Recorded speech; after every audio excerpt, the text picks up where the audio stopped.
자, 여기까지 보시고 지난번에 한 것처럼 첫 번째 문단에서는 정부는 국민 생활에 영향을 미치는 활동의 총책. 우리가 그러니까 정책이라는 건 우리 생활에 영향을 미치는 행동인가 봐. 정부가 하는.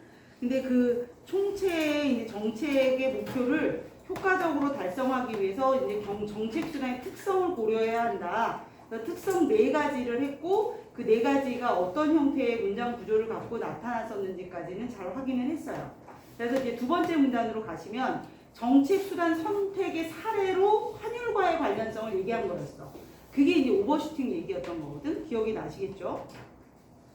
그래서 이제 정책을 이제 정책 수단 선택의 사례를 얘기하려고 환율을 갖고 온 거고, 환율은 우리가 기억해 두자고 얘기했어. 우리가 이제 이 수업이 끝나고 이제 2학기를 이제 시작할 때 적어도 환율이 뭔지는 우리가 기억하자. 환율은 뭐야? 교환 비율이야. 그래서 환율이 되는 거지. 그러니까 우리나라 이제 외국 통화하고 자국 통화를 교환하는 비율, 그걸 환율이라고 한다.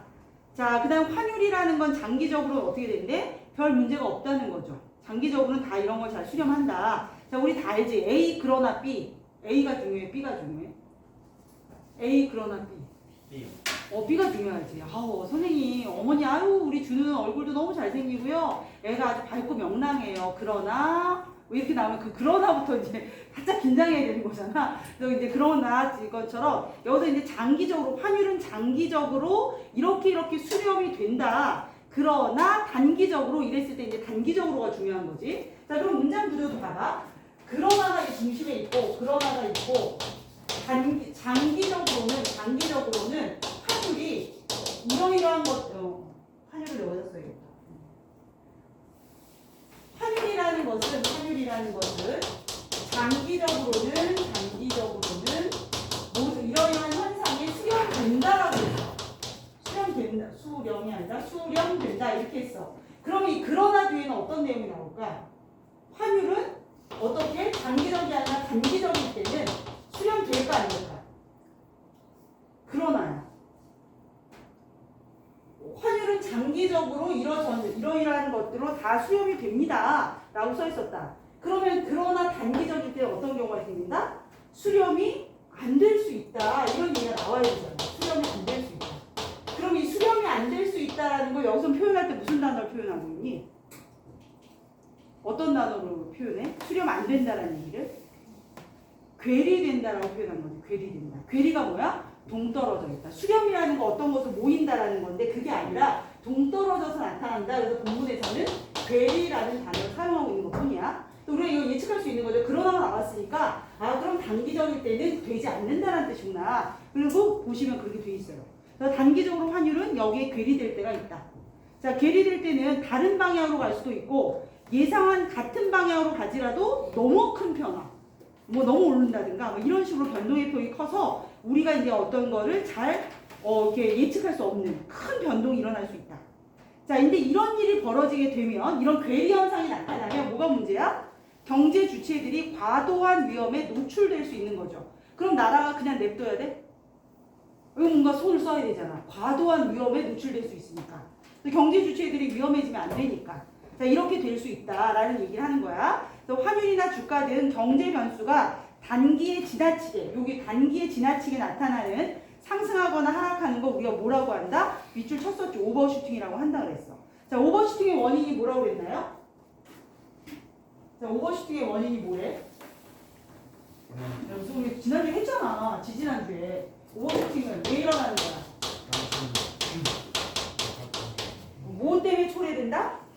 물가의 경직성 또는 불안심리. 그치? 1번 물가의 경직성이나 또는 불안심리 때문에 발생될 수 있다. 자, 이게 원인이 돼서 얘네들이 오버슈팅을 초래할 수 있다고 얘기하는 거야. 얘가 원인이야. 자, 여기서 물가 경직성은 시장에서 가격이 조정되기 어려운 거. 이게 경직적이다라고 얘기하는 거잖아. 그치? 우리가 이제 물가가 탄력적이다 또는 신축적이다라는 거 뭐야? 필요에 따라 상황에 따라 그때그때 가격이 움직여지는 거. 자, 그럼 쌀하고 공산품하고 뭐가 더 탄력적이야? 신축적이야, 가격이. 쌀이 더 신축적일까? 아니면 공산품, 이제 만들어내는 제품들이 더 신축적일까? 쌀이 더 신축적이니? 공장에서 만들어내는 게 더 신축적으로 조절할 수 있지 않을까? 잘 모르겠네. 싸니까. 일단은 신축적이 뭔지는 알겠지. 그러니까 쌀값의 변동, 그러니까 그때 상황에 따라 예를 들면 수요가 는다고 해서 갑자기 그러네, 쌀이 더 신축적일 수 있겠다. 필수품이니까. 그렇구나. 그래, 그게 신축적인 거야. 이제 됐지? 신축적이 그런 거네. 입안에서 처음으로 예를 들다가 실수했어요. 그래가지고 신축적이라는 게 뭔지 알지? 근데 경직적이다. 그러니까 물가가 경직적일 때 오버슈팅이 일어난다는 얘기야. 그래서 물가가 경직적이다라는 건 가격이 조정하기 어려운 정도. 전에도 이거 헷갈렸었는데 진짜 조정하기 어려운 거 쌀값이 조정하기 어려운 거 모르겠다. 자 일단 그래. 자 그다음 세 번째 문단으로 가보겠습니다. 자 물가의 경직성에 따라 환율의 오버슈팅을 이해하기 위해서 통화를 금융자산의 일종으로 본대. 자, 그러면서 이제 장기와 단기로 나눴었죠. 장기와 단기로 나눴고, 환율이 어떻게 조정되는지 봅시다. 이렇게 돼 있었던 거야. 자, 물가나 환율은 충격을 흡수하는 조정 과정을 거치게 되는데, 물가는 단기에 어떻대? 물가가 단기에는 신축적이라니, 신축적이 아니라니, 단기일 때 물가는 되게 경직돼 있다고 했잖아. 그치? 자, 환율은 신축적이었어. 단기에도 신축적이다. 이렇게 얘기했어. 자, 그럼 이렇게 단기 상황에서 문제는 뭐야? 조정 능력을 발휘할 때 물가는 좀 경직적이고 조정을 잘 못하는데 환율은 그때그때 잘 신축적으로 조정을 했다는 거야. 그럼 둘의 조정 속도가 어때? 차이가 난다는 거지. 그래서 거기에 이제 문장에 나와 있었죠? 물가와 환율의 조정 속도 차이. 이 조정을 하는 조정 속도의 차이가 뭐를 만들어낸다? 이 차이가, 속도의 차이가 오버슈팅을 만들어내는 거다라고 얘기하는 거지. 자, 여기까지 보셨어요. 자, 오버슈팅이다. 자, 물가와 환율이 모두 신축적으로 조정되는 장기가 되면 별 문제가 없어요. 구매력 평가설에 의해 설명이 되고, 장기 환율은 자국 물가 수준에 이렇게 나눈 걸 나타내고, 균형 환율을 본다. 자, 가령 국내 통화량이 증가해서 그게 이제 통화량 증가가 쭉 유지된다고 생각해. 자, 그렇게 되면 장기에는 자국의 물가도 나중에 오르겠지. 단기에는 경직적이지만 장기에는 물가가 오를 거잖아. 자, 그렇게 되면 이제 물가가 올라가게 되면 장기의 환율은 당연히 따라서 상승할 수밖에 없다. 자, 이거였어. 우리가 단기는 이 상황이었고 장기는 어땠어? 장기는 반면에 얘도 신축적으로 따라갈 거고 이 친구도 신축적으로 따라가는 거지. 그럼 이제 단기에는 이런 조정 속도에 문제가 생기지만 장기로 가게 되면 물가도 따라 올라갈 거고 환율도 올라갈 거고 이러면서 환율이 상승될 것이다 라고 써 있는 거야. 자, 근데 이때 통화량은 물가로 나눈 실질 통화량은 변하지 않는다. 이때 통화량이라는 걸 물가로 나눠보면 실질적인 통화는 변하지 않는다. 언제? 장기일 때. 자, 이거야. 만약에 엄마가 찬영이한테 찬영아 너 고등학교 가서 공부하느라 너무 힘드니까 그러면서 엄마가 용돈을 2만 원을 올려주셨어. 통화량이 늘었어. 자, 근데 찬영이는 원래 저 빙수를 되게 좋아하거든? 근데 그 빙수가 10,000원이란 말이야. 물가는 아직 경직적이어서 물가는 따라오르지 못해서 처음에. 그럼 이 통화량은 실질적으로 늘은 거니 안 늘은 거니? 물가는 안 올라. 그대로 빙수가 10,000원이야. 근데 엄마가 용돈을 2만 원 올렸어. 자, 그럼 이때 실질적인 통화량은 늘었어 안 늘었어? 늘은 거죠. 늘은 거지. 자, 그런데 이제 아저씨가 딱 보니까 제가 돈이 좀 생긴 것 같아. 아저씨가 스멀 올리더니 결국 2만 원을 올렸어, 장기적으로. 자, 그럼 이거는 실질 통화량이 늘은 거야 안 늘은 거야? 결국 빙수는 한 그릇밖에 못 먹잖아. 그럼 실질적 통화량은 안 늘은 거지. 그러니까 우리가 이제 통화량이라는 게 늘어서 유지할 때 초반에는 경직적이기 때문에 통화량이 실제로 느는 거야. 근데 시간이 지나면 물가가 점점 따라 올라가 버리면 실질적인 통화량은 결국 어떻게 된다? 움직인 게 없다. 그대로가 되는 거다. 라는 얘기를 하는 거지. 그래서 통화량이 차이가 있어요. 초반에는 단기적일 때는 통화량이 는 거지만 시간이 점점 늘어서 장기가 되면 결국 실질 통화량은 늘은 게 없다. 이렇게 되는 거야. 자, 그러면서 이제 그런데 넘어갑니다. 그런데 단기에는, 그러니까 봐봐. 단기에는 어떻대? 물가의 경직성 때문에 구매력 평가설에 기초한 환율과는 다르게 현상이 나타나는 거. 이 구매력 평가설에 기초한 환율은 장기의 특징이니까 단기에는 좀 다르게 나타난다. 그러면서 이제 오버슈팅이 발생한대. 자, 예를 들어볼게. 가령 국내 통화량이 증가합니다. 자, 자, 이거 잘 집중해서 들어봐. 하다 보면 자꾸 반복해서 공부하다 보면 이 통화량이 좀 쉬워져. 자, 국내 통화량이 증가했어. 자, 시중에 돈이 많아. 내 주머니에 돈이 많다? 자, 그러면 돈의 가치는 어떨까? 자, 돈이 적은 사람, 물론 부자들이 더 돈을 소중하게 여긴다지만 돈이 내가 한 1,000원 있을 때의 1,000원의 가치랑 내가 한 10만 원 있을 때 1,000원의 가치랑 어때? 돈의 가치라는 게. 많을수록 가치가 떨어지는 거잖아. 자, 이렇게 되는 거죠. 통화량이 점점 증가하니까 증가하고 있는데 물가는 경직적이야. 물가는 아직 안 올랐어. 그럼 실질적인 통화량이 증가하는 거지. 자, 그렇게 통화량이 증가하면 이제 금리는 어떻게 된다 그랬지? 떨어진다고 그랬지. 거기 써있네. 자, 통화량이 증가했고요. 자, 이제 이거 여기는 이제 장기일 때고 통화량이 늘어서 실질 통화량이 늘었어. 실질 통화량이 늘으니까 통화량이 상승했어. 그럼 이제 어떻게 된다? 금리는 줄어든다. 금리는 낮아지는 거지. 자, 금리는 하락했어. 자, 그러면 이제 국가 간에 자본 이동이 쉬워. 자, 이럴 때 금리 하락은 어떤 영향을 미치겠는가? 내가 은행에다가 저축을 하는데 내가 사실은 얘들아, 내가 1,000억 부자야. 애들 놀라지도 않네. 1,000억 있대. 1,000억? 그래서 우리나라 은행에다 이렇게 투자하려고 했거든. 우리나라에다 투자하려고 했으니까 이자 금리가 1%밖에 안 돼. 내가 1,000억이야.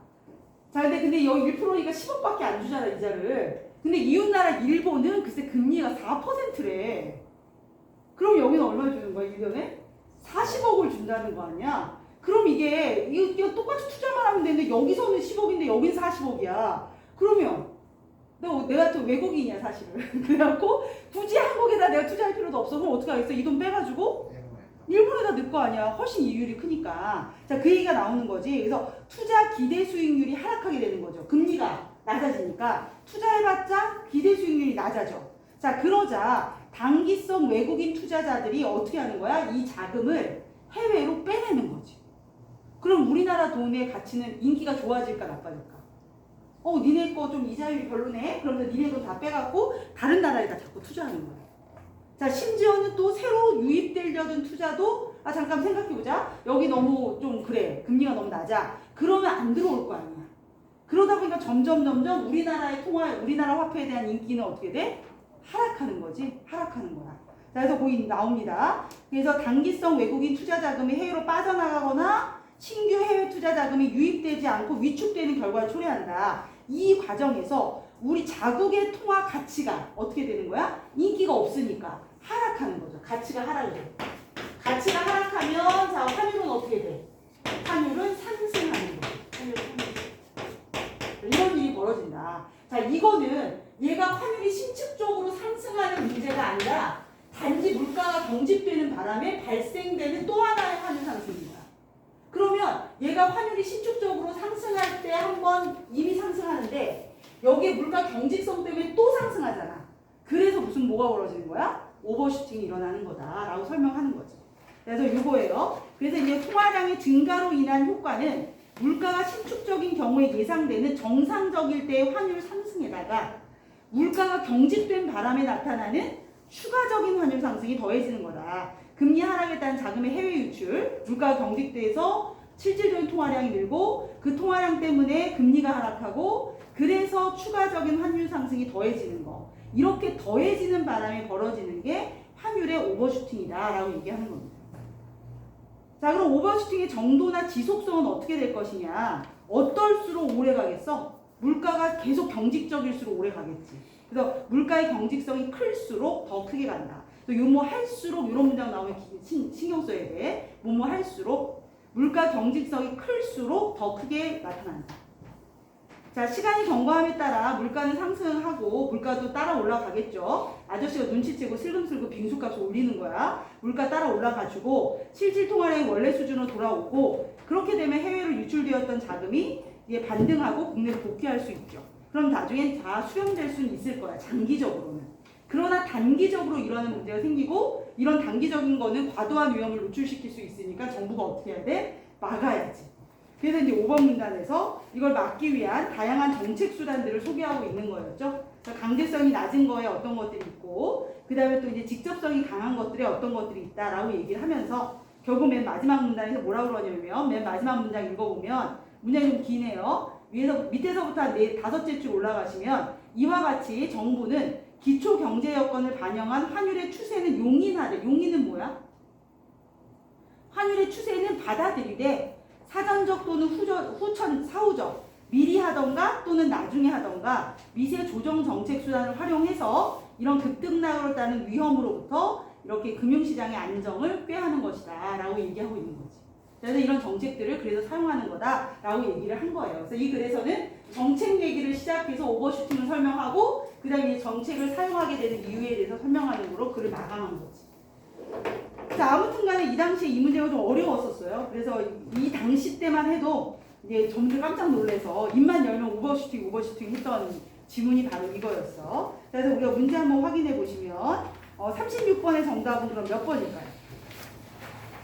자, 36번의 정답은 얘는 쉬워. 정답률 65%야. 자, 몇 번이 정답일까? 은빈아. 몇 번이 정답일까? 36번. 몇 번? 5번. 5번.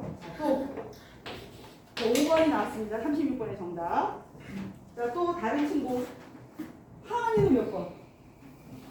5번. 5번 인기 좋습니다. 자, 2번. 자, 그럼 현서는 몇 번? 1번이요. 현서는 1번. 준서는? 1번이요. 1번. 이거 두 표입니다. 자, 예성이는? 예성이는 몰라요를 선택하셨습니까? 네, 혹시 둘 중에 하나 고르실래요? 5번 3표. 자, 그 다음에 지성이는?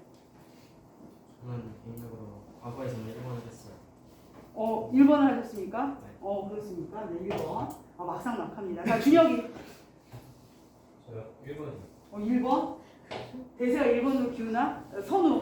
저도 1번 했어요. 1번. 준우. 저도 1번이죠. 너 1번이야? 자, 그 다음에 찬영이. 저도 1번. 1번. 다 1번으로 가기로 했어? 자, 그 다음에 서연이. 1번. 희원이. 몇 번? 1번. 불안하시겠어요? 자, 수진이. 친구가 너무 안타까워서 못 보내주면. 수진이. 야, 이거 수진이 안 됐어. 수진이 안 됐어. 수진이 몇 번이야? 진실 5번이지? 진실 5번. 자, 그 다음에 희나. 3번도 있고 4번도 있고 2번도 있습니다 지금. 1번? 1번? 야, 여기 대세가 1번인데. 자, 그러면 은우 왜 1번이야? 자, 은우 왜 1번은 되겠어? 설마 여기 10명이나 있는데 10명이 다 오겠어요? 이런 거 아니지? 자, 왜 1번이야?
단기. 장기의 환율이 아니라 단기의 환율이다. 뭐가 단기야? 어디 단기? 장기를 단기로 바꿔야 되는 거야? 앞에 거? 어디 장기를 단기로 바꿔? 자, 일단 1번 선지 볼게요. 국내 통화량이 증가했다, 얘들아. 통화량이 늘었어. 자, 그게 유지된대. 통화량이 계속 는 상태로 유지되면 장기에는 어떻게 되는 거야? 실질 통화량이 늘어 안 늘어? 장기에는 실질적 통화량. 늘어나지 않죠. 늘어나지 않죠. 왜냐면 물가가 올라가 줄 거니까 장기에는. 단기에는 물가가 안 오르지만 장기에는 물가가 올라갈 거잖아. 그러니까 장기에는 물가가 올라가고 그렇게 되면 실질 통화량은 그대로 유지되는 거야. 변하지 않아. 여기까지 맞아요. 자, 안음으로 그러면 환율은 어떻게 될 것이냐? 환율은 아까 뭐라 그랬지? 환율은 단기에서도 상승한다 이랬잖아. 그럼 장기에서도 어떻게 되는 거야? 상승하는 거지 환율은. 근데 여기는 지금 뭐래? 장기의 환율도 변함없을 것이다 라고 얘기했잖아. 환율은 상승한다고 그랬으니까. 더군다나 세 번째 문단에 떡컨이 써 있어요. 자, 세 번째 문단 한번 확인할까요? 물론 나는 이렇게 푸는 걸 좋아하진 않지만 세 번째 문단 확인해 봅시다. 자, 세 번째 문단의 거의 끝부분 가령부터 봐봐. 가령 끝에서 세 번째 줄. 뭐 안 되면 찾아서라도 풀어야 되니까. 자, 세 번째 줄 가령 국내 통화량이 증가하여 유지될 경우 장기에서는 자국 물가도 높아져 장기의 환율을 어떻게 한다? 상승한다 라고 써있잖아. 그러면 당연히 1번이 정답입니다. 그러면 5번이 사랑스러웠을까? 자, 5번 볼게. 환율의 오버슈팅이 발생한 상황에서 물가 경직성이 클수록 구매력 평가설에 기초한 환율, 이건 이제 균형 환율이는 거야. 일로 수렴되는 데 걸리는 시간은 길어질 것이다. 아까 거기 볼까? 또 5번 문단 몇 번? 4번 문단 볼게. 4번 문단. 자, 4번 문단 한번 확인해봐. 4번 문단 보시면 뭐라고 돼 있냐면 이러한부터 찾아볼까요? 이러한 그 D를 중심으로 3개, 4개, 5개, 6개쯤. 자, 이러한 추가적인 상승 현상이 환율의 오버슈팅인데 오버슈팅의 정도 및 지속성이 정도라는 거 얼마나 크게 오버슈팅이 오느냐, 지속성인가 얼마나 오래 가느냐는 뭐에 따라 결정한다? 물가 경직성이 클수록 크다. 그러면 클수록 오래 유지된다는 거지. 자, 그래서 우리가 제시문 읽을 때 너희가 조심해야 될 게 뭐뭐 할수록 이런 거 나오면 조심해야 돼. 두 가지야. 뭐뭐 하면 뭐뭐 한다. 민감하게 반응해야 돼. 민감하게. 야, 진짜 나중에 계약서 쓸 때도 중요하다니까. 대학 가는 게 문제가 아니야. 먹고 사는 데도 되게 중요해. 뭐뭐 하면 뭐뭐 한다. 이런 거 잘 봐야 되고 뭐뭐 할수록 뭐 한다. 이런 거 나오면 예민하게 체크하셔야 돼요. 그래서 여기서도 마찬가지로 경직성이 클수록 더 크게 나타난다 그랬기 때문에 이제 답이 5번이 될 수 없다. 그래서 1번이 되는 거죠. 자, 37번 우리 지난번에 했었지. 그래서 5번이 답이었고, 자, 이겁니다. 38번. 이게 이제 1등급 가르기 문제였고 정답률 40%. 자, 몇 번이 답일까요? 근데 이런 문제가 나오면 뭐부터 해야 되냐면 보기를 잘 읽어야 돼요. 자, 보기를 정말 잘 읽어야 되는데, 야, 봐봐. 평가원의 눈을 한번 체험해보자.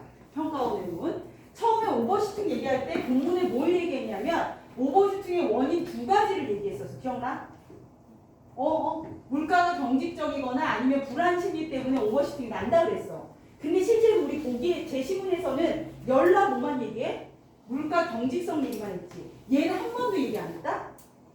근데 얘기도 안 한 아이를 여기다가 물가 경직성 또는 불안 심리 때문이다라는 말을 썼었잖아. 다 이유가 있었어. 뭐 때문에? 이 보기 봐봐. 보기에 뭐를 시작해? 불안해요. 금융시장 불안의 여파로잖아. 그래서 이거 쓴 거야. 그러니까 제시문에서는 경직성 때문에 오버슈팅을 설명했지만 이번에는 뭘 설명하는 거야? 보기에서는 금융시장이 불안한 여파로 오버슈팅이 난다라는 거잖아. 우리가 이 두 가지가 오버슈팅의 원인이라고 얘기했었으니까. 그럼 우리가 이 제시문을 읽을 때 금융시장이 불안의 여파? 그럼 여기는 뭐가 생길 위험이 있다? 오버슈팅 가능하구나 라는 걸 예측해야 돼. 그래서 너희들이 제시문을 잘 이해하고 보기를 읽을 때 제시문에 있는 용어로 보기를 바꿔주셔야 돼요. 출제자들이 얼마나 뱀 같은 줄 아니? 한번 봐봐. 자, A국 경제학자 갑은 자국의 최근 경제 상황을 다음과 같이 진단했대요. 금융시장의 불안의 여파로. 그러니까 오버슈팅 가능성 있어. A국의 주식, 채권 등 금융자산 가격이 어떻게 됐어? 불안하니까 인기가 없겠지. 여기 불안하잖아. 망할 수도 있어. 그럼 그 인기 없잖아. 그래서 하락해요. 이렇게 하락하려는 하락에 대한 우려가 너무 확산돼서 안전자산이라고 생각하는 어디로 넘어가는 거야? 비국의 채권에 대한 수요가 증가하기 시작하는 거야. 그러니까 우리나라에 들어와야 될, A국에 들어와야 될 투자가 B국으로 자꾸 넘어가는 거야. B국으로 넘어가는 거야. 어떤 현상이 일어난 거야? 여기가 된 거죠. 여기. 이게 가치가 따라 떨어지는 거야. 가치가 떨어지면 무슨 일이 벌어져? 환율 상승이라는 게 나올 거 아니야. 자, 이게 문제가 된다. 그래서 B국의 채권에 대한 수요가 증가하고 있다. 이로 인해 외환시장에서 A국에 투자하고 있던 단기성 외국인 자금이 B국으로 유출되면서, 자, 밑줄 쳐야지. A국의 환율이 급등하고 있다. 이게 뭐야? 오버슈팅이 일어나고 있다. 오버슈팅이 일어나고 있다는 거야. 자, 그럼 이제 B국은 어떻게 됐을까 보세요. B국에서는, 자, B국에는 지금 해외 자금이 어떻게 돼? A국이 불안하다고 몰려 들어오고 있어. 자, 자금이 많아졌어. 통화량이 늘어. 통화량이 늘면 이제 어떻게 돼? 통화량이 늘면 어떻게 된다 그랬어? 금리가 떨어지고, 금리가 떨어지면 이 순서로 갈 거 아니야. 금리가 떨어질 거야. 자, 여기 보세요. B국에서 해외 자금 유입에 따른 통화량 증가 때문에 B국의 시장 금리가, 근데 재밌는 건 이거야. 변동. 보기를 써줄 때 이 출제자들은 뭐라고만 써준 거야? 변동이라고만 써줬어. 근데 금리는 어떻게 될 거야? 떨어질 거야. 근데 그걸 떨어진다고 안 써주고 변동한다고 써주는 거야. 자, 이 문제의 답이 몇 번이냐면 1번이거든? 근데 애들이 이거 1번을 잘 못 찾아내는 거야. 왜 못 찾아내냐면 A국의 환율의 오버슈팅이 발생한 상황에서 B국의 시장 금리가 하락한다면 이라는 하락을 잘 못 잡아내게 하는 거지. 왜? 변동이라고 써있거든. 그러니까 애들은 변동이니까 하락이라고 생각 못 하는 거야. 근데 제시문에 충분히 설명했거든. 통화량이 증가하면 금리는 하락해라고 써줬었잖아. 그걸 기억해야 되는 거야. 그래서 B국의 통화량이 증가했어? 시장 금리의 변동, 이 변동은 뭐다? 금리 하락이겠네. 금리 하락이겠네. 자, 그럼 이에 따라 A국의 환율 급등은 어떻게 된대? 향후 다소 진정될 것이다 라고 써줬지. 자, 그렇게 되면은 1번은 어때? 오버슈팅의 정도는 커질 것이다가 아니라 진정될 것이다가 돼서 답이 1번. 이렇게 가야 되는데 출제자들은 뭐란 거야? 금리를 변동한다고만 써주는 거지. 이게 평가원이야. 이게 평가원이야. 일부러 이러는 거지. 여기다가 만약에 금리 하락이라고 썼어봐 정답률이 70% 정도 가죠. 근데 이걸 변동이라고 써주니까 애들이 그냥 변동만 머릿속에 남는 거야. 근데 이때 이제 뭘 해야 되는 거야? 바꿔줘야지. 본문에서 내가 읽은 대로. 아, 통화량이 늘었어? 그럼 금리는 내려가겠네. 그럼 문제를 읽을 때 거기다 금리 하락이라고 표시를 하고 넘어가야 돼. 그럼 그거 표시했던 친구는 금리가 하락했으면 환율 급등은 다소 진정된다고 써있는데 여기는 더 커진다고? 얘는 틀렸지. 이렇게 하고 바로 1번 찍고 가는 거고. 그걸 동어치환을 안 해준 친구는 어떻게 되더라? 막 이럴 때 한참 생각해서 시간을 쓰거나 아니면 틀리는 거지. 그래서 우리가 본문에 있는 용어들을 갖고 이 보기 내용을 바꿔칠 수 있어야 된다라는 거 잘 봐두면 좋겠어. 여기 잘 나타나 있는 문제야. 허술히 보시면 안 됩니다. 그때 정확히들 보셔야 돼. 그래야 우리가 다음에 우리가 2년 뒤에 수능을 풀 때 훨씬 더 수월한 나를 발견하는 거지. 지금 어려운 건 상관이 없는데 어려운 거 왜 하냐. 우리가 좀 더 빨리 가보자고 어려운 거 하는 거거든. 왜 우리 그렇지 어려운 거 극복하고 나면 짜잘한 애들은 가벼워지는 것처럼 우리가 어려운 경제지문을 극복해내면서 나머지들이 좀 쉬워지자. 시간을 좀 벌어보자라는 건데 여기서 그냥 중단하지 말고 끝까지 생각을 따라가봐. 자, 그래서 여기서 이 문제의 요령을 한번 봐라. 시장금리 변동이라고 썼지만 실제로는 금리 하락을 의미하는 거고 그래서 이제 답을 이렇게 준 거였던 거죠. 자, 그 다음에 양국 간에 이렇게 돼서 결국 완화될 것이니 그냥 두자 뭐 이런 얘기를 했는데 애들이 몇 번을 많이 선택하냐면 5번을 많이 선택했어. 자, 이때 애들이 왜 5번 선택했냐고 했더니 이런 말을 많이 하더라. A국의 환율이 상승해서 B국으로 수입하는 상품의 가격이 인상되잖아. 그치? 수입품이 올라가. 자, 그러면 애들이 수입품을 많이 살까 안 살까? 애들이 수입품 많이 사겠니 안 사겠니? 수입품 가격이 올랐으니까 안 살 거 아니야? 그러니까 국산품을 많이 살 것 같대. 자, 그래서 A국의 내수가 위축되는 게 아니라 국산품을 애용하니까 오히려 활성화되지 않겠어요? 라고 얘기했더라고. 얘네들의 문제는 뭐야? 내수는 국산품 애용이 아니야. 내수는 국내 경기거든? 어차피 수입해온 기업도 우리나라일 거 아니야? 그 수입해온 물건을 소비하는 게 국내 시장이야. 그게 내수야. 근데 이제 애들이 내수라는 단어를 잘못 이해한 거야. 내수가 국산품 애용이라고 생각하고 수입품을 많이 안 쓰니까 국산품을 많이 사용하면 내수는 더 좋아지지 않아요? 라고 하고 5번을 많이 했더라고. 그래서 5번 문제 풀 때 내수라는 거 우리가 하나 알아두면 좋겠어. 내수는 그냥 국내에서 이루어지는 경제활동을 말하는 거지 국산품 애용은 아니라 라는 거 알아두면 된다. 그래서 5번을 그래서 선택했던 친구들이 좀 있었다. 자, 이런 얘기고요. 자, 그 다음 넘어가 봅시다. 자, 국내 경기를 좋게 하는 거 아니에요? 뭐가?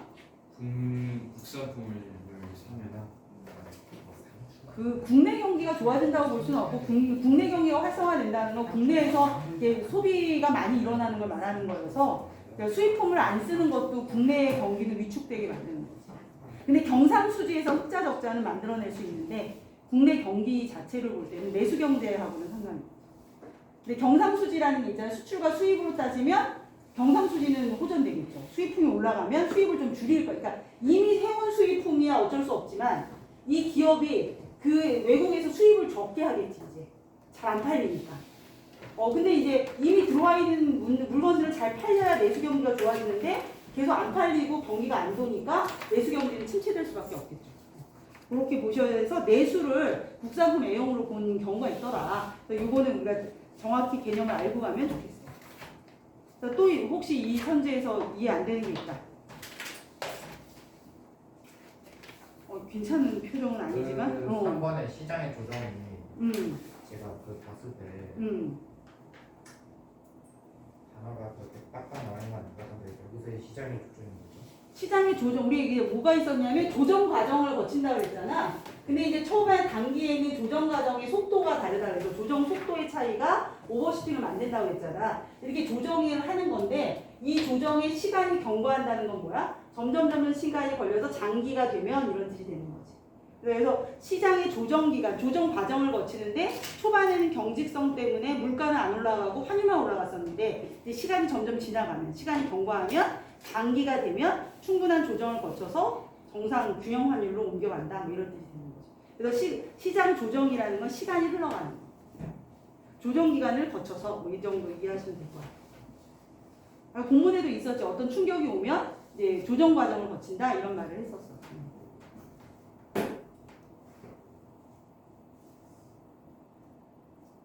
질문이 없는 이유가 관심이 없어서인가 아니면 네. 자, 그 다음 거 한번 해보자. 자, 그 다음은 그래프 선정하는 거야. 이번에는 기업을 한번 찾아보자. 기업만 찾기. A, B, C 중에 기업은 뭘까요? 기업은 실질 통화량이야. 실질 통화량을 보여주는 그래프는? 실질 통화량을 보여주는 그래프. 선우야, 실질 통화량을 보여주는 그래프. C? 왜 C야? 저번에 풀어봤는데. 저번에 풀었는데 지금 생각 안 나? 실질 통화량은 어떻게 된다고 그랬어? 경제적 충격이 딱 이게 통화량이 늘었어. 실질 통화량 어떻게 돼? 순간 실질적으로 물가는 경직적이니까. 그치, 실질 통화량이 늘어나죠. 근데 나중에 물가도 따라서 스멀스멀 2만 원이 될 거니까. 그럼 실질 통화량은 어떻게 돼? 변동이 없게 되는 거지. 자, 그런 그래프를 찾으면 되는 거야. 처음에는 그 실질 통화량이 늘었다가 단기적으로 늘었다가 장기적으로는 그대로 되는 거. 뭐야? C지, C. 그치? 잠깐 올랐다가 지금 앞하고 뒤가 똑같죠? C 그래프를 보시면 이렇게 갔다가 단기적으로 올랐다가 다시 제자리. 그러니까 같은 위치로 가는 거예요. 같은 위치로. 이게 이제 그래서 실질 통화량이 되는 거죠. 자, 그럼 시장 금리는 어떻게 된다 그러지? 시장 금리는 통화량이 단기적으로 통화량이 늘었을 때 금리는 내려가니 올라가니? 내려간다고 그랬지. 금리는 내려가니까 내려가는 그래프는 A밖에 없네. 그래서 이제 A가 금리가 되는 거고 환율은 어떻게 된다고 그랬어? 오버슈팅 했다가 장기적으로도 상승한다고 그랬으니까 이제 같은 위치가 아니라 환율은 이렇게 올라갔다가 이 정도로 가는 거다. 상승폭은 있는 거다. 이렇게 찾아주시면 되는 거였고 자 40번은 뭐 쉽게 답을 고르셨을 것 같아요. 여기서 답은 3번이었죠. 환율의 추세를 바꾼다가 아니라 뭐였어? 환율은 용인한다 그랬어. 그대로 그 추세는 받아들이는데 이제 충격이나 이런 걸 완화하기 위해서 사전적 또는 사후적 정책을 핀다. 이렇게 나왔었던 거죠. 그래서 추세를 바꾼다는 틀려서 답이 3번이 되죠. 자, 41번 문제가 의외로 어휘였는데 좀 어려웠어요. 왜냐면 드러내다 노출되다 비슷한 거 아니냐. 근데 노출되다는 피동이야, 사동이야? 노출에다가 되다를 붙이면 피동이지. 자, 드러내는 거는 사동이잖아. 그래서 2번이 답이에요. 그래서 요거는 어휘 자체의 의미보다는 문장 속에서 문맥적으로 이게 피동이 쓰였냐 사동이 쓰냐로 갈라야 되는 문제여서 어휘가 좀 어렵지 않았나 이런 생각이 들어요. 하여튼 그래서 2018학번 때는 요 문제가 요 제시문이 가장 어려운 제시문이었고 그랬습니다.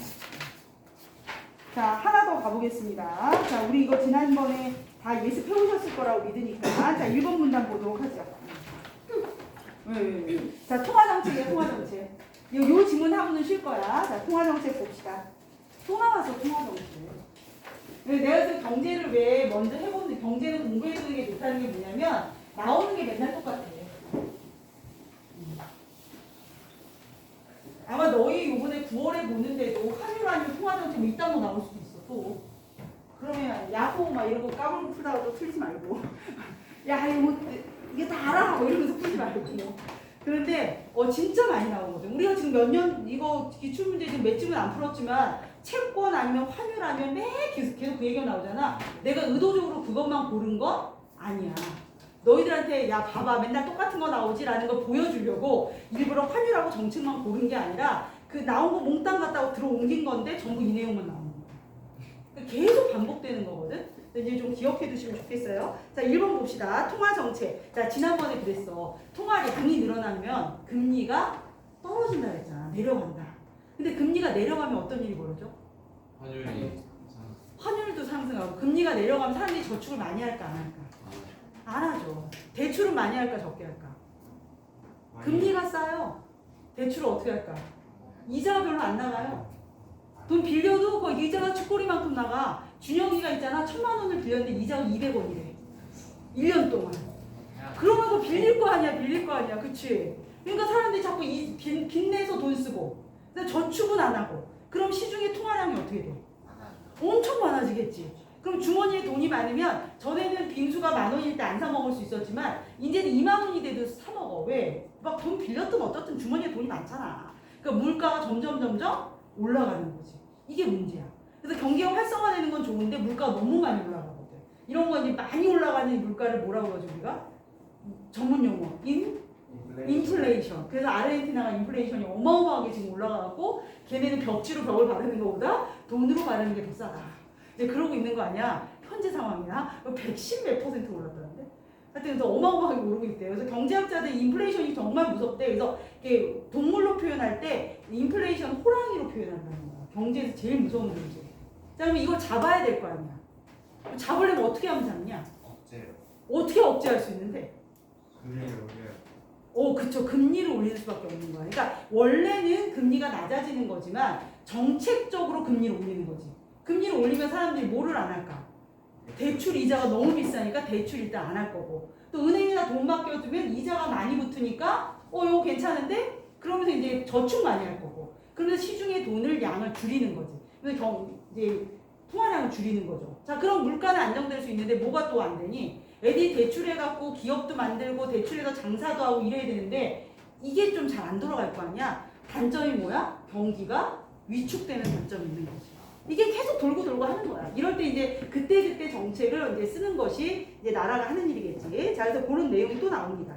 자, 통화 정책은 중앙은행이 물가 안정과 같은 경제적 목적의 달성을 위해 같은 말이야. 이자율이나 통화량을 조절하는 것이다. 그래요. 자, 대표적인 통화 정책 중에 뭐가 있대? 공개시장 운영이라는 게 있대요.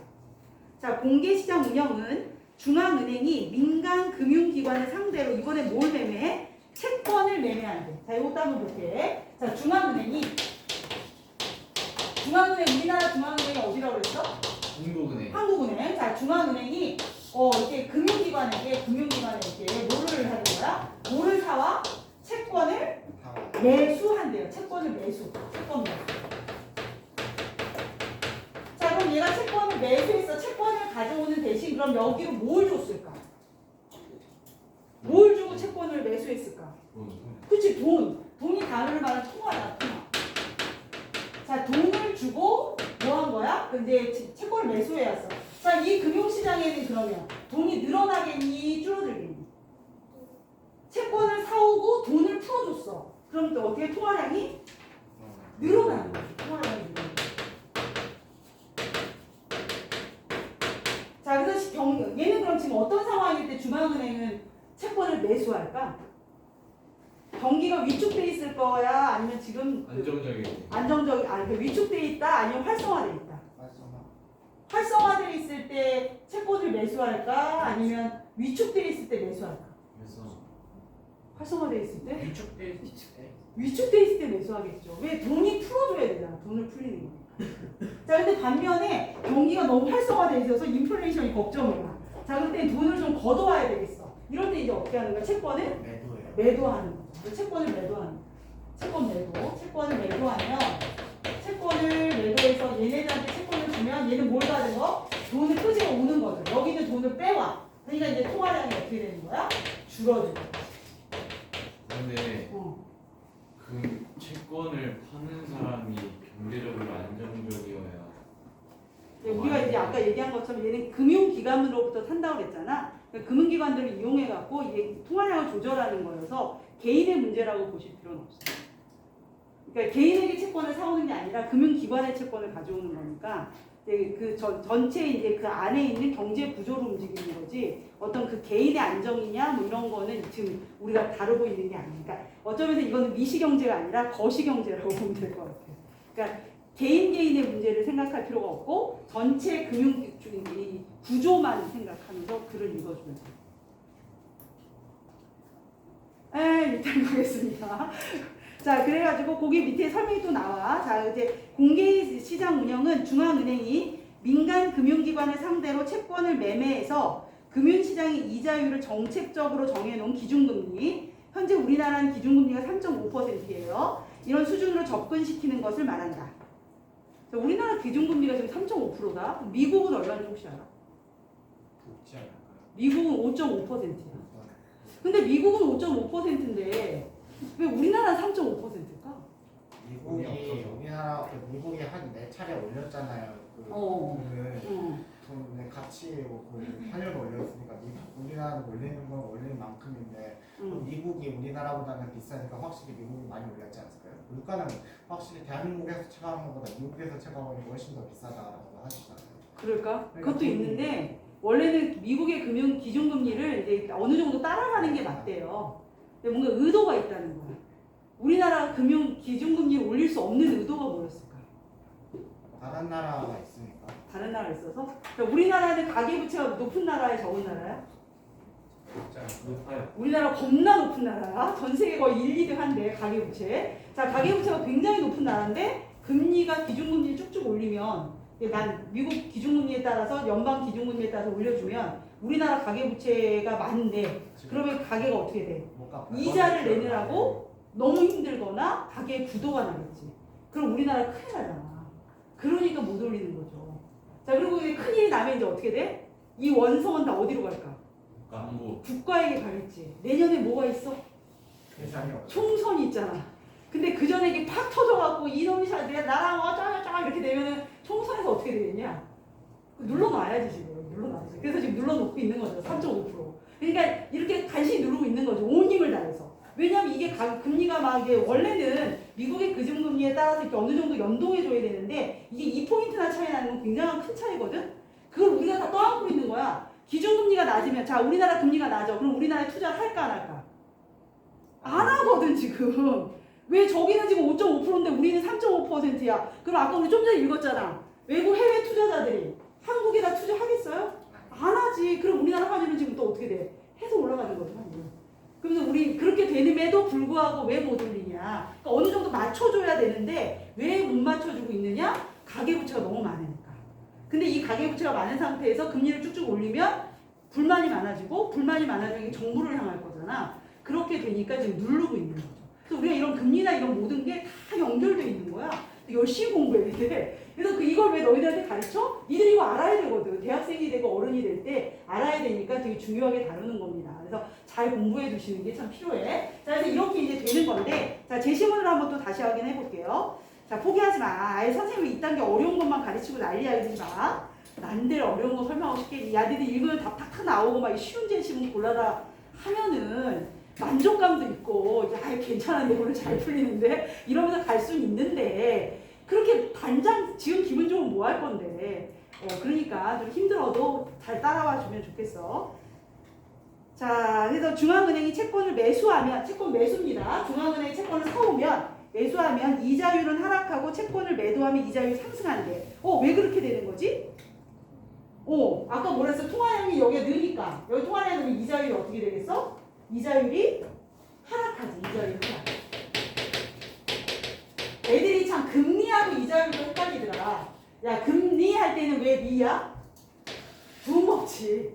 이자율 같은 거다. 그래서 금리나 이자율 같이 이해하시면 돼요. 그래서 통화량이 늘어나면 이자율이 하락하는 거지. 자, 그래서 거기 중앙은행이 채권을 매수하면 이자율이 그래서 하락하는 겁니다. 근데 매도를 하면 통화량이 줄어드니까 이자율이 올라가는 거지. 이 원리를 우리가 잘 알고 있으면 돼. 이렇게 된다. 자, 그럼 이자율이 하락하면 소비자 투자가 확대되겠죠. 이자가 싸니까. 자, 그래서 경기는 어떻게 되는 거야? 활성화되고. 그 대신 문제는 뭐다? 물가 상승률이 오르는 거지. 이게 위험한 거야. 자, 근데 이자율이 상승하면 근데 경기는 위축되죠.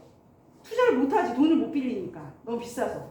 자, 근데 반면에 뭐해? 물가 상승률은 떨어지고 안정적이 될 수 있는 거야. 자, 그래서 이와 같이 공개시장 운영의 영향은 경제 전반에 파급을 미치는 것이다 라고 얘기한 겁니다. 자, 그러니까 이제 잘해야죠. 함부로 해서는 안 되는 거지. 자, 그럼 두 번째 문단 볼게. 중앙은행의 통화정책의 의도한 효과를 얻기 위해서는 두 가지 조건이 있대요. 하나는 선제성, 또 하나는 정책 신뢰성. 정책을 믿을 수 있느냐 뭐 이런 거겠지. 자, 먼저 통화정책은 선제적이라는 것은 중앙은행이 경제 변동을 예측해서 이에 미리 대처한다는 것을 의미한다. 우리가 그런 거잖아. 그래서 내가 이제 10월 5일 날 이후에 있을 중간고사를 대처하여 이제 너희들한테 이제 8월 20일부터 선제적으로 공부를 시킬 거잖아. 이런 거가 필요하다. 왜냐면 시간차가 있어야 되니까. 그래서 어떤 정책이라는 것도 선제적으로 미리 대처해야 된다. 그래서 기준금리를 결정하고 공개시장 운영을 실시하여 그 효과가 실제로 나타날 때는 밑줄 쳐줄게요. 시차가 발생하겠죠. 내가 오늘 기준금리를 올렸다고 해서 바로 효과가 나타나는 거 아닐 거 아니야. 내가 오늘 채권을 매도했다고 해서 바로 효과가 나타나는 거 아니잖아. 시차가 나타난다. 이를 뭐라고 그런다? 정책 외부 시차라고 한다. 자, 그렇기 때문에 이 시간차가 있을 거기 때문에 우리는 뭐 해야 돼? 어떤 문제가 발생하기 전에 미리 선제적으로 그 문제를 예측하고 대응해야 되는 거지. 자, 예를 들어 중앙은행이 경기 침체가 예상돼요. 자, 그럼 뭐 할래? 채권 살래 팔래?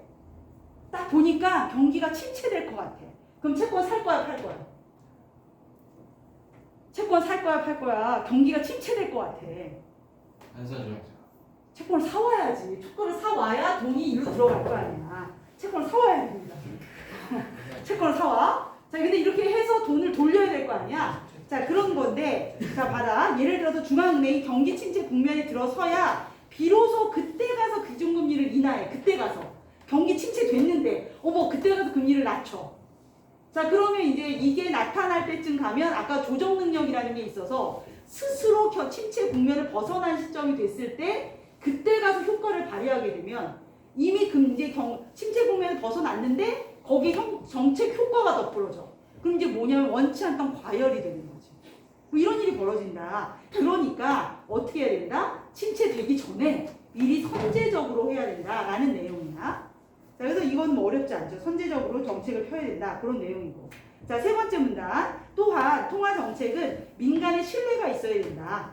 믿어야지. 정책을 폈을 때 믿어줘야지. 아, 저거 못 믿어. 이러면 안 되잖아. 자, 신뢰가 없이는 성공을 거둘 수 없다. 따라서 중앙은행은 정책 신뢰성이 손상되지 않게 유의해야 되고, 그런데 어떻게 통화 정책이 민간의 신뢰를 얻을 수 있는지에 대해서는 견해 차이가 있다.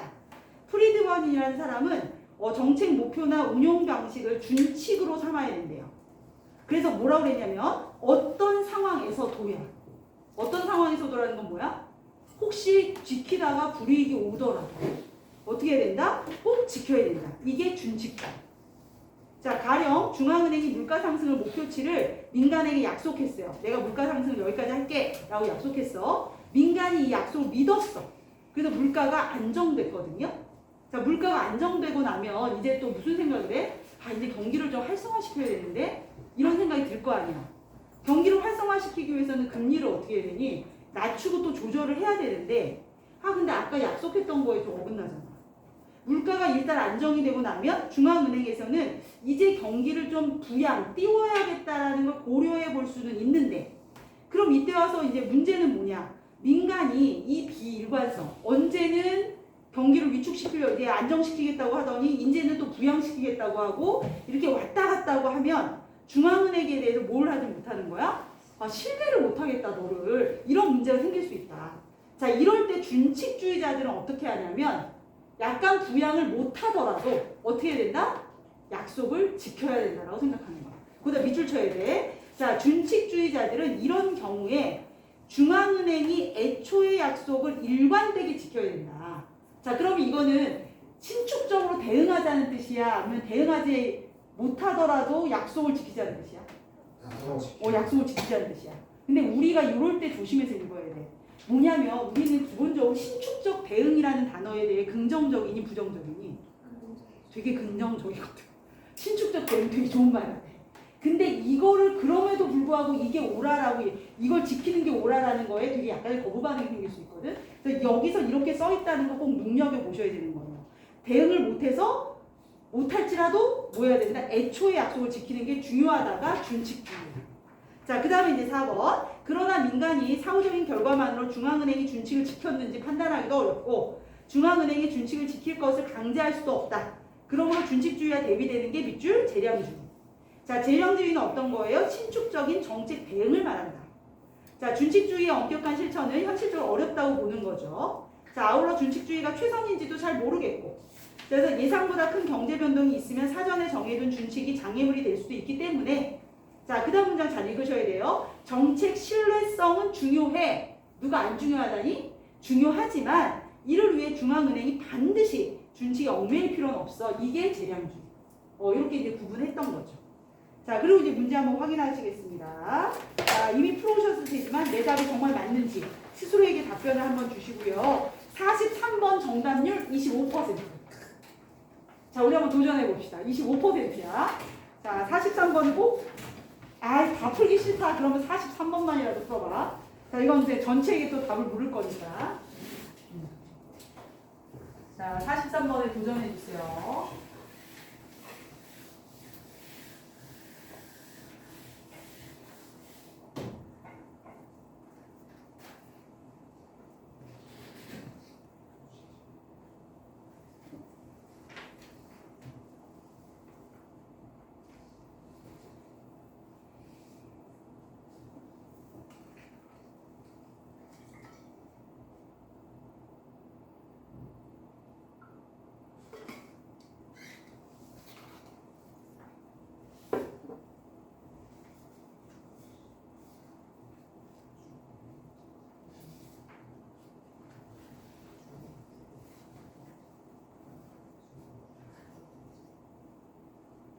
셋이 뭐 이렇게 열심히 셋이 작전회의 하는 거야? 뭐? 43번 다 틀어주는 아, 프로그램 없었어? 우리 하나 열심히 하고 있는 거지?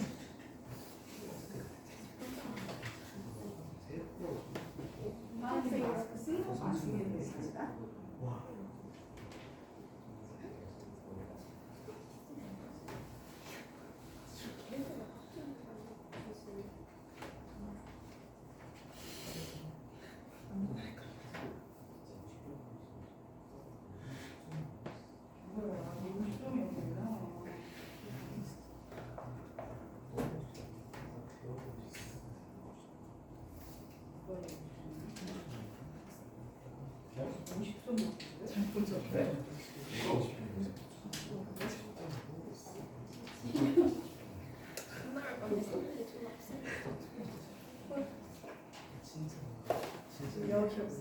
빨리 이거 답을 찾아서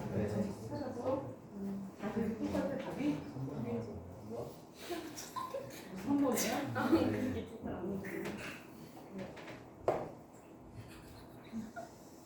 지성이 4번이야? 3번이야? 지성이 3번이야. 니들 알지? 지성이? 고려해봐야 되지 않아? 지성이가 3번이야. 여기는 다른 데가 가요.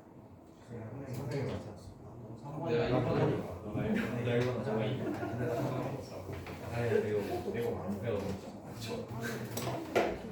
1, 2, 3 야, 그거보다는 타당한 걸로 일단 답을 줄이는 게 낫지 않을까?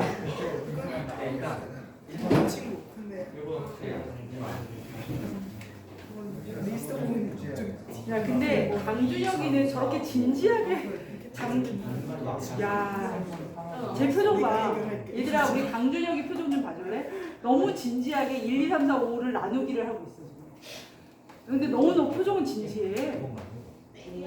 와. 세상에. 네, 아내가 처리했어요. 자, 그럼 정답 어떻게 거의 잘 배분하셨어요? 거기 1, 2, 3, 4, 5? 글쎄. 자, 1번 손 들어주세요. 1번. 2부의 1번이요? 그래, 우리 순서대로 하자. 그래, 그럼 43번에 집착하면 안 될 것 같아. 자, 42번의 답은 몇 번일까요? 42번. 이거는 쉽게 나와야 되는 거 아니야? 42번? 근데 이것도 틀릴 수 있어. 애들이 통화 정책의 목적을 또 안 읽는다? 그리고 통화 정책에 대한 유형별이라고 하면서 유형별로 볼 수 있는 거 아닌가? 왜? 있었잖아. 그거 뭐였지?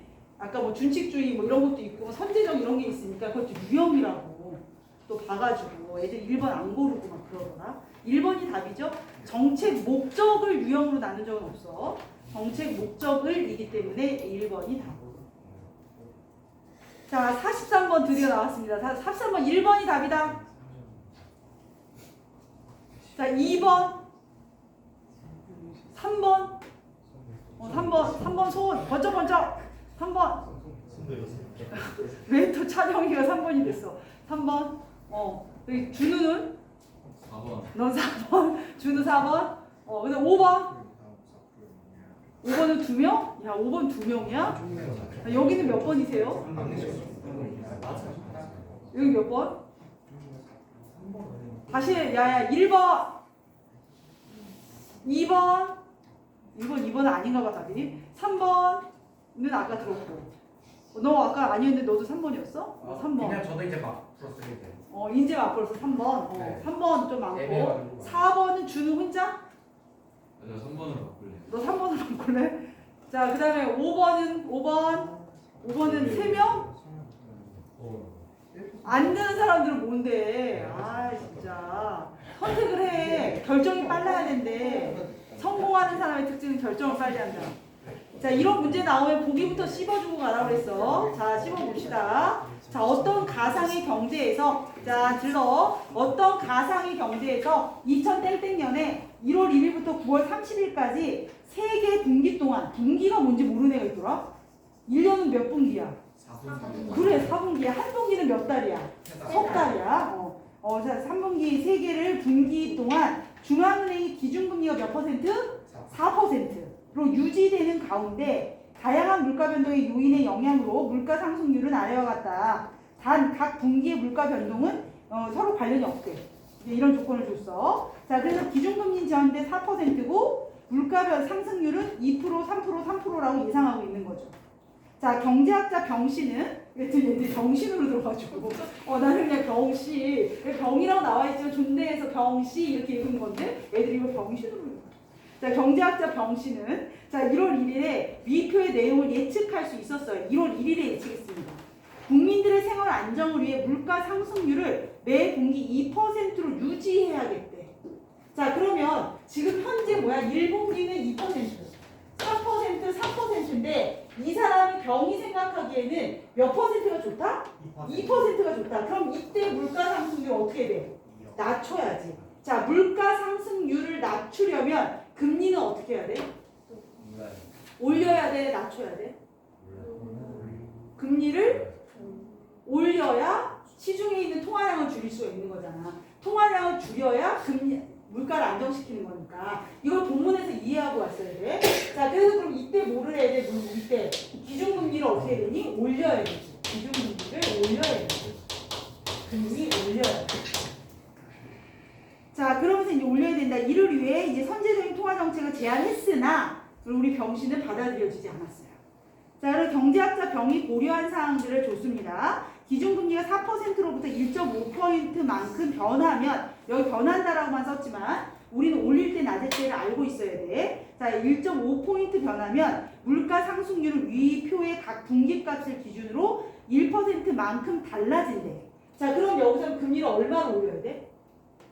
자, 기준금리가 지금 4%인데 1.5%의 변동을 주면 1%의 영향을 미친다는 거잖아. 네. 그럼 1.5%를 어떻게 해야 돼? 올려야 되지. 그럼 4%가 어떻게 돼야 돼? 5.5%가 돼야 된다.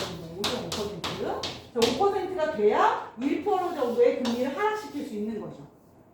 자, 그런데 이제 이때 1월 1일과 4월 1일에 수행하는데 정책 외부 시차는 1개 분기라고 했어요. 정책 외부 시자가 아까 뭐였지? 선제성. 그래서 이게 효과를 발휘하는데 한 분기가 걸린다라고 얘기하면 자 그러면 이때 이 분기 이만큼을 얘네들을 2%로 조절하려면 5.5% 인상은 언제 실시해야 하니? 선제 이게 한 분기의 차이가 있대잖아. 1분기 때. 그러면 이제 이거 인상 언제 해야 돼? 이때 효과를 보려면 이때 해야 되는 거지. 그러니까 5번 아니야? 이때 해야 요게 선제적으로 이루어지는 거지. 해야 자, 그 다음에 요걸 또 조절하려면 어떻게 해야 돼? 요때 효과를 보려면 이때 해야 되는 거지. 이때 선제적으로. 그러니까 1분기 때 5.5% 이때 유지를 해줘야만 이게 선제적으로 성공할 수 있는 게 되는 거지. 자, 그래서 정답은 5번이 되는 거지. 중앙은행은 기준금리를 1월 1일에 5.5% 인상을 하고 4월 1일에도 유지를 해야만 이때까지 2%로 잡을 수가 있다. 라는 게 나오는 거지. 자, 3번 선택한 아이들은 왠지 아시죠? 선제성을 까먹은 거지. 선제적으로 세야 된다는 걸 놓쳐서 3번을 골랐던 게 되는 겁니다. 근데 이게 25%일 문제는 아니잖아. 그치? 솔직히 25%는 아니지 않냐? 근데 이제 이때 선배들이 좀 못했나 봐. 자, 44번은 어떻게 될까요? 기억이 준칙주의고 니은이 재량주의야. 이걸로 가장 적절한 것은? 1번이에요. 그죠? 준칙주의는 중앙은행이 정책 운용에 관한 준칙을 지키느라 경제 변동의 신축적 대응을 못하더라도 어떻게 해야 된다? 준칙이 더 중요하다라고 느끼는 거지. 그래서 답이 1번. 근데 이제 이때는 애들이 뭐를 많이 선택했냐? 또 4번을 또 많이 선택했거든. 4번. 미은에서는 기업과 달리 통화정책에서 민간의 신뢰 확보를 중요하게 여기지 않는다? 아니지. 중요하게 여기기는 하는데 얽매일 필요 없다라고 얘기했던 거지. 그래서 4번은 틀린 게 되죠. 자, 40다운 되시나요? 자, 그 다음에 이제 45번. 이거 부양이라는 단어 좀 알아두시면 좋겠어요. 그래서 경기를 부양하다 할 때 부자는 띄운다 이런 뜻이고 부모님을 부양하다라고 할 때는 돕는다 이런 의미여서 음은 똑같지만 전혀 다른 한자이기 때문에 5번이 답이 되겠습니다.